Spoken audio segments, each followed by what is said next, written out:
कबूतरखान्यांवरील ताडपत्री हटवणार नाही। आंदोलनानंतरही बीएमसी आपल्या निर्णयावर ठाम आहे। जोवर कोर्टाचा पुढचा आदेश येत नाही तोवर कबूतरखाने बंदच राहणार असल्याची भूमिका बीएमसीने घेतली। कबूतरखाना बंद करण्यावरून जैन समाज आक्रमक झाला होता। सकाळी प्रार्थनेनंतर ते मोठ्या प्रमाणात जमाव जमला आणि त्यांनी कबूतरखान्यावरची ताडपत्री ओढून काढली होती आणि तिथे कबूतरांसाठी दाणे घातले होते। अपडेट्स घेऊया आमच्या प्रतिनिधी प्रतीक्षा बनसोडे यांच्याकडून।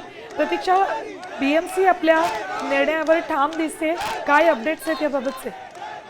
काही वेळापूर्वीच आपण पाहिलं असेल की जैन समाजाने आक्रमक पद्धतीने जे आहे ते कबूतरखान्यावरील पूर्ण ताडपत्री जी आहे ती हटवलेली होती, परंतु आता अशी माहिती मिळते की बीएमसी जी आहे ती त्यांच्या निर्णयावर ठाम आहे। कोर्टाने दिलेल्या आदेशानुसार बीएमसी पुन्हा एकदा त्या पूर्ण कबूतरखान्याच्या परिसरात म्हणजे कबूतरखान्यावरती ताडपत्री लावण्याच्या विचाराधीन आहे आणि त्याचा निर्णय बीएमसी परत एकदा राबवणार आहे। कारण याआधीच कोर्टाने तसे निर्णय दिलेले आहेत की पूर्णपणे जो तो कबूतरखान्याचा परिसर आहे तो ताडपत्रीने झाका, अन्यथा जे पक्ष्यांना खाऊ घालत असतील त्यांच्यावरती कडक कारवाई करण्याचे आदेश बीएमसीला दिलेत आणि बीएमसी कोर्टाच्या नियमांचं पालन करणार आहे, याच विचाराधीन बीएमसी असल्याचं कळतंय।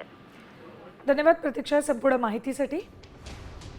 तर बीएमसी आपल्या निर्णयावर ठाम आहे। जोवर कोर्टाचे आदेश येत नाही तोवर कबूतरखाने बंदच राहतील असं बीएमसीने जाहीर केलं।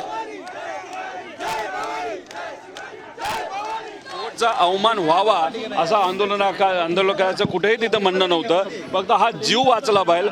हे कबूतरखाने त्या ठिकाणी जे आहेत जिथं कबूतर येतात आणि त्यांना अनेक वर्षांपासून सवय, ती सवय अचानक तुम्ही बंद केली तर ते मरू शकतात, ते मेले नाही पाहिजे अशी भूमिका इथं असणाऱ्या जैन समाजाची आहे, जी कदाचित माणुसकीच्या नात्याने पशु आणि प्राण्यांचा विचार करत असताना त्यांची भावनिक भूमिका ही योग्य आहे, पण कोर्टाचा अवमान न करता पर्यायी व्यवस्था महानगरपालिकेने त्या ठिकाणी दिली गेली पाहिजे अशी या सगळ्यांची भूमिका आहे। आता isakal.com आहे देशातील नंबर 1 ची मराठी न्यूज वेबसाईट। प्रत्येक अपडेटसाठी isakal.com ला नक्की भेट द्या।